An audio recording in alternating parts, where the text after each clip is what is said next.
Good morning, students. Today we shall read the second lesson of the book Moment. The name of the lesson is The Adventures of Toto. Toto is a baby monkey and he is very mischievous by nature. So, what happens in the lesson? Let's read about him. Grandfather bought Toto from a Tonga driver for the sum of 5 rupees. दादाजी ने टोटो को एक तांगे वाले से खरीदा 5 रुपए में for the sum of 5 rupees. The Tonga driver used to keep the little red monkey tied to a feeding trough, and the monkey looked so out of place there that the grandfather decided he would add the little फिलो to his private जू. जो तांगे वाला था वो छोटे से बंदर को जो है एक फीडिंग ट्रो वो जगह होती है जहाँ पर पशुओं को घास या चारा डाला जाता है. तो उस फीडिंग ट्रो से वो उसको बांधे रखता था. यूज टू का बेटा हम वहाँ पे प्रयोग करते हैं जब something that happened in the past but it does not happen now. जो चीज़ पहले होती थी लेकिन अब नहीं होती, उसके लिए हम यूज टू का प्रयोग करते हैं. तो वो उसको उसके साथ बांध के रखता था फीडिंग ट्रो के साथ. And the monkey looked so out of place. और जो बंदर था वो उस जगह पे इतना अजीब लगता था कि दादाजी ने ये फिर डिसाइड किया कि उसको देखकर कि वो उससे खरीदेगा, यानी उसको अपना जो उसका प्राइवेट जू था दादाजी का, जहाँ पे और भी बहुत सारे एनिमल्स थे, उसमें वो उसको रखेगा, यानी उस बंदर को उस तांगे वाले से खरीद के वो ले जाएगा. Toto was a pretty monkey. टोटो एक बड़ा सुंदर बंदर था. His bright eyes sparkled with mischief.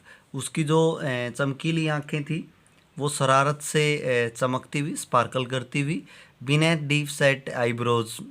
उसके गहरे वो आईब्रो, आँखों के नीचे मतलब वो शरारत जो है स्पष्ट दिखाई देती थी. And his teeth which were A पियरली white were very often displayed in a smile that frighten the life out of elderly Anglo Indian ladies. और वो उसके जो दांत थे मोतियों जैसे थे, वो कुछ इस तरह से वो स्माइल में उनको दिखाता था कि एक जो अंग्रेज़ भारतीय जो नारी है उसकी जान निकल जाए उसको देख कर डर के मारे. तो मतलब उस जब भी वो किसी पे ऐसे स्माइल करता था तो उसके जब दांत वो निकालता था तो इससे जो है ये देखने वाले को बड़ा डरावना लगता था. यहाँ पे ये बात कहना चाहता है लेखक. But his hands look dried up as दो they had been pickled in the sun for many years. और उसके जो हाथ थे वो इतने सूखे हुए थे, ड्राइड अप थे, जैसे कि एज दो का मतलब होता है बेटा जैसे कि उन्हें मतलब कई सालों तक सूर्य की धूप में रखने के लिए छोड़ दिया गया हो. तो उसके हाथ इतने सूखे हुए थे, जैसा कि हम देखते हैं बंदर के जो हाथ हैं ऐसे होते ही हैं काले काले से, और जैसे ऐसे लगता है जैसे वो धूप में रखे गए हों सूखने के लिए. तो यहाँ पे मैं एक बात और बता देता हूँ आपको. एज दो एक कंजक्शन है, इसी तरह से एक एज इफ कंजक्शन होती है. तो दोनों में अंतर ये होता है कि एज इफ को तो हम पोजीशन के लिए यूज़ करते हैं, कल्पना के लिए, लेकिन एज दो को हम तब यूज़ करते हैं जब कोई रियल सिचुएशन होती है, रियल आउटकम होता है किसी भी चीज़ का, उस चीज़ के लिए हम वास्तविकता के लिए एज दो का प्रयोग करते हैं. Yet his fingers were quick and वीक्ड. फिर भी जो उसकी उंगलियां थी, हाथ भले ही उसके सूखे हुए लेकिन उसकी उंगलियां बड़ी तेज़ थी, बड़ी शरारती थी. वैसे वीक माने नीच होता है, मतलब दुष्ट कह लें आप. यट माने फिर भी. देखिए वैसे यट का प्रयोग आमतौर पे प्रेजेंट परफेक्ट टेंस का जो नेगेटिव होता है या फिर इंटेरोगेटिव होता है वहाँ पे हम करते हैं इस एडवर्ब का प्रयोग, इस कंजक्शन का प्रयोग. लेकिन कुछ केसेस ऐसे भी मिलेंगे बेटा जैसे वहाँ पे आप कंजक्शन वाक्य की शुरुआत में भी पा सकते हैं. बट है, जैसे एंड है, इनसे हम शुरू कर सकते हैं सेंटेंस को. येट का मतलब फिर भी. And is tail while adding to is good looks. और उसकी जो पूंछ थी वो बिल्कुल उसकी खूबसूरती में चार चांद लगा रही थी. Grandfather believed a tail would add to anyone good looks also served as a third hand. यानी दादाजी हमेशा ये विश्वास करते थे कि भी जो पूंछ थी वो किसी की भी सुंदरता को बढ़ाए और वो कहीं ना कहीं उसके तीसरे हाथ के तौर पे काम करती थी. He could use it to hang from a branch. एक तो वो उसे शाखाओं से लूटने में, झूलने में, हैंग मीन्स होता है लटकना, झूलना, उनसे मैं वो मदद कर सकता था इसकी वजह से। और दूसरा, it was capable of scooping up any delicacy that might be out of reach of his hands.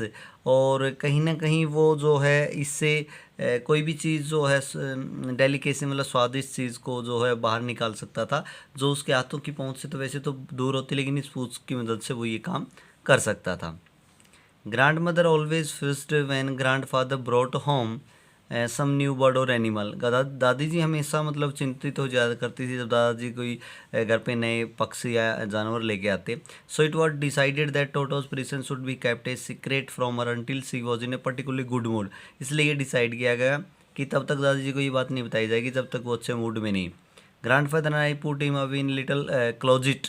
क्लोजिट होता है एक अलमारी, बड़ी सी अलमारी होती है, opening into my bedroom wall.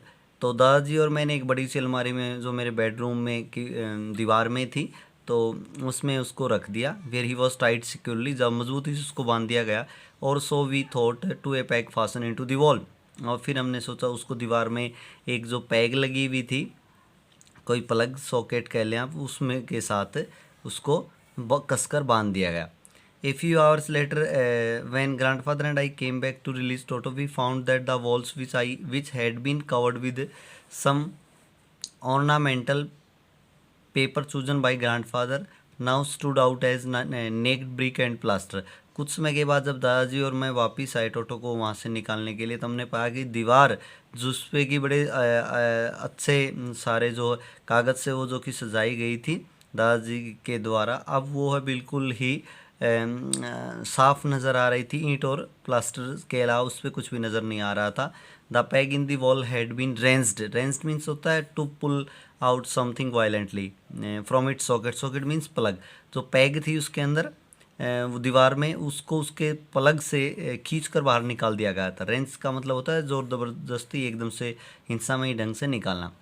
And my school blazer which had been hanging there was in threads. और मेरा जो स्कूल का ब्लेजर जो वहाँ पे लटका हुआ था उसके भी छितड़े हो गए थे। आई wandered what grand mother would say. मैं इस बात पे हैरान था, पता नहीं दादी जी क्या कहेगी। But grand father didn't worry, he seemed please with टोटोज performance. लेकिन दादाजी को इस बात की चिंता नहीं थी, वो तो टोटो की इन हरकतों से बड़ा खुश था। He is clever said grandfather, given time I am sure he could have tied the torn pieces of your blazer into a rope and made his escape from the window। तो दादाजी कहते हैं बेटा मैं पूरा विश्वास, अगर इसको अगर टाइम दिया जाता तो ये तुम्हारे ब्लेजर की रस्सी बना लेता और इस खिड़की से बाहर निकल कर भाग जाता। His presence in the house still less great. अभी भी उसकी मौजूदगी घर में गुप्त थी। Toto was now transferred to a big cage in the servants' quarters where a number of grandfather pets lived very sociably together. A tortoise, a pair of rabbits, a tame skull, and for a while my pet dog। अब टोटो को जो एक बड़े से पिंजरे में, जो कि नौकर थे, जहाँ पे उनका जो रहने की जगह थी, मेरे दादाजी के बहुत सारे और भी पालतू जो जानवर वहाँ पे बड़े मेल जोल से रहते थे, जैसे कि एक टोटोइज था, या फिर एक जो खरगोश का एक जोड़ा था, और एक गिलहरी थी, और कुछ मेरे दादाजी की एक पालतू बकरी थी। उनके साथ उनको अब रहने के लिए छोड़ दिया गया। But the monkey कूडंट allow any of his companion to sleep at night. लेकिन जो बंदर था वो कभी भी अपने साथियों को रात को सोने नहीं देता था। वुडंट जब भी आए बेटा, इसका मतलब होता है refused. So grandfather who had to leave Dehradun next day to collect his pension in Saharanpur decide to take him along. तो दादाजी ने, जिसने कि देहरादून जाना था अगले दिन अपनी पेंशन लेने के लिए, तो वो उन्होंने निर्णय लिया कि वो उसको साथ लेके जाएगा। Unfortunately I could not accompany grandfather on that trip. दुर्भाग्यवश मैं दादाजी के साथ उस यात्रा पे नहीं जा सका। But he told me about it afterwards. लेकिन दादाजी ने मुझे बाद में बताया वहाँ पे जो घटना घटी। A big black canvas kit was provided for Toto. एक बड़ा सा कैनवास की किट जो है टोटो के लिए गई थी। This with some straw at the bottom. Bottom में कुछ घास डाल दिया गया था। Became his new abode. Abode होता है रहने की जगह, new residence, place of residence भी कहते हैं। उनके रहने की जगह बन गई टोटो की ये। When the bag was close there was no escape. जब बैग को बंद कर दिया गया तो अब बिचल निकलने का कोई रास्ता नहीं था। Toto could not get his hands through the opening and the canvas was too strong for him to bite his way through. टोटो जो है अब वहाँ से जहाँ से बैग खुलता था वहाँ पे अपने हाथ भी नहीं ले जा सकता था, और कैनवास जो था उस बैग का वो इतना मजबूत था कि वो उसको काट भी नहीं सकता था, काट कर भी बाहर नहीं आ सकता था। तो जब भी बेटा टू का प्रयोग और टू आए तो हमेशा नेगेटिव सेंस में हम उसका जो है अर्थ समझेंगे। His efforts to get out only had the effect of making the bag roll about on the floor or occasionally jump into the air, an exhibition that attracted a curious crowd of onlookers on the Dehradun railway station. उसके जो प्रयास थे वो केवल और केवल जब भी वो प्रयास करता था तो उनसे कुछ नहीं होता था सिवाय making the bag roll about on the floor, यानी इस बैग जो था वो फर्श पे सिर्फ इधर उधर ही रोल करता, घूमता, या वो कभी कभार ओकेजनली मीन्स कभी कभार हवा में उछलता। एक प्रदर्शनी सी लग जाती, जो भी ऑन लुकर होते, जो भी दर्शक थे, जो देखने वाले होते थे, कि उनकी भीड़ जमा हो जाती रेलवे स्टेशन पे। ये बात दादाजी ने बाद में बताई। तो बेटा हम यहाँ तक करते हैं, उसका जो आगे का पार्ट है वो हम कल करेंगे। Thank you.